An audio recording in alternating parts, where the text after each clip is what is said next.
आइए सभी लोगों को जय भीम, नमो बुद्धाय, जय संविधान। कामना करते हैं कि आप सभी लोग अच्छे ही होंगे। आज हम थोड़ी चर्चा करते हैं जो दीपावली, गोवर्धन। मेरा समाज बहुत ही ज़्यादा ढोंग आडंबर पुरानी परंपराओं पर आज तक भी चल रहा है। कितना भी समझाने का प्रयास करें लेकिन इस समाज की, जो हमारी बहुजन समाज की माताएं बहनों हैं, वो अभी पुराने ढोंग आडंबर को छोड़ना ही नहीं चाहती हैं। जो भी कोई त्योहार आता है तो हमारा समाज उसे मनाता है, पैसा खर्च करता है। उस पैसा को अपने घर में नहीं लगा सकता। त्योहार अगर आ जाए तो चाहे भले ही कर्जा करके लेके आए, लेकिन त्योहार ज़रूर मनाता है। दीपावली है, दीपावली मनाई जाती है। दीपावली पर हमारी समाज की माताएं बहनों बाज़ार में जाती हैं, फिर फ़ोटो कैलेंडर लक्ष्मी और गणेश के लेकर के आती हैं, पैसा दे कर के आती हैं। मिट्टी की मूर्तियां लेकर के आती हैं लक्ष्मी और गणेश की।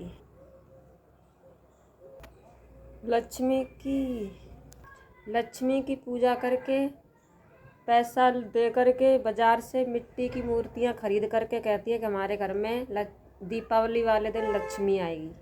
आप लोगों से पूछना चाहती हूँ, सभी माता बहनों से मैं पूछना चाहती हूँ कि आप लोग ही बताइए, क्या एक दिन लक्ष्मी पूजने से, और आप लक्ष्मी तो बाज़ार में दे कर के आते हो यानी पैसा, अगर लक्ष्मी पूजने से ही लक्ष्मी घर में आ जाए, अगर लक्ष्मी पूजने से घर में लक्ष्मी आ जाए तो दुकान वाला पैसा ले लेता है और लक्ष्मी को बेच देता है पैसा लेकर के।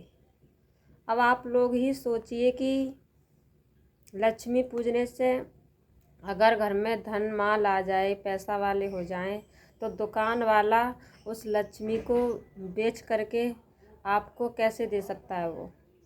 वो भी तो अपने घर में रख सकता है सारी मूर्तियों को, तो बहुत ज़्यादा धन माल हो सकता है ना। तो आप लोग विचार करिए एक बार अपने दिमाग में।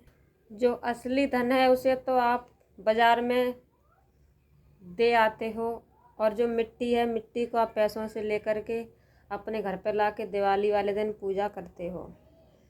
मेरी माता बहनों, आप लोगों को इसी तरीके से ढोंग आडंबर में फंसा दिया गया है। आप अभी सत्य मार्ग पर चलना नहीं चाह रही हो, इसे भी छोड़ो। अब आएगा गोवर्धन पूजा। ये मेरे समाज में किस तरीके से मनुवादी लोगों ने जाल बिछा रखा है, उस जाल में से मेरा समाज अभी निकल नहीं पा रहा। गोवर्धन पूजा मेरे समाज में चल रहा, जो अभी उसे छोड़ना नहीं चाहते हैं, गोवर्धन पूजा। गोवर्धन पूजा को हमारे समाज के लोग यानी गोबर को धन बताते हैं। सोचिए एक बार कि गोबर धन कैसे हो सकता है। एक भैंस का जो लैट्रिन होती है, उसे गोबर को इकट्ठा करके फिर कहते हैं गोवर्धन। गोवर्धन यानी गोबर को धन कहते हैं। अगर वो धन है तो फिर उसे फेंका क्यों जाता है? अगर धन है तो उसे घर में इकट्ठा कर लीजिए। क्या धन गोबर हो सकता है? यानी मेरी समाज को इन मनुवादी ब्राह्मण लोगों ने अगर गोबर से धन कहलवाया तो धन कहा, और धन से अगर मिट्टी कहलवाया तो मिट्टी कहता है। ये मेरा समाज कभी अपनी बुद्धि से काम नहीं लेता है। जैसा मनुवादी लोग इस समाज को जैसे बेवकूफ़ बना देते हैं, उसी तरीके से इस समाज हमारा कभी अपने दिमाग से काम ही नहीं लेता है। ये जितने भी तीज त्योहार आते हैं, हमारा समाज को इसलिए इसमें फंसा दिया गया कि हमारे समाज में किसी भी तरीके से पैसा इकट्ठा ही ना हो पाए।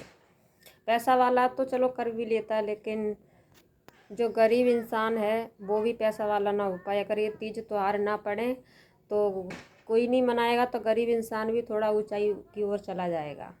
गरीब इंसान क्या करता है कि चाहे उसके पास में खाने को खाना ना हो, लेकिन त्योहार की पूरी तैयारी ज़रूर करेगा।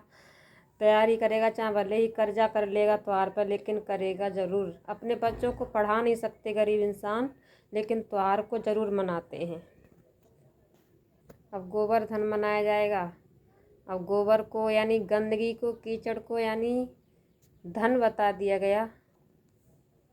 मतलब इन मनुवादी राक्षस लोगों ने जैसा आप लोगों को बताया, आप वैसा ही करते चले आ रहे हो। आप लोगों से मेरा यही निवेदन है कि पुरानी परंपराओं को छोड़ो। हमारी माता बहनों कहती हैं कि हमारे दादा पुरखाओं ने किया, हम काहे छोड़ दें। तो हम ये कहना चाहते हैं कि पुराने लोगों ने, पहले बुजुर्ग लोगों ने गुलामी की थी, कि आप लोग गुलामी कर सकते हो?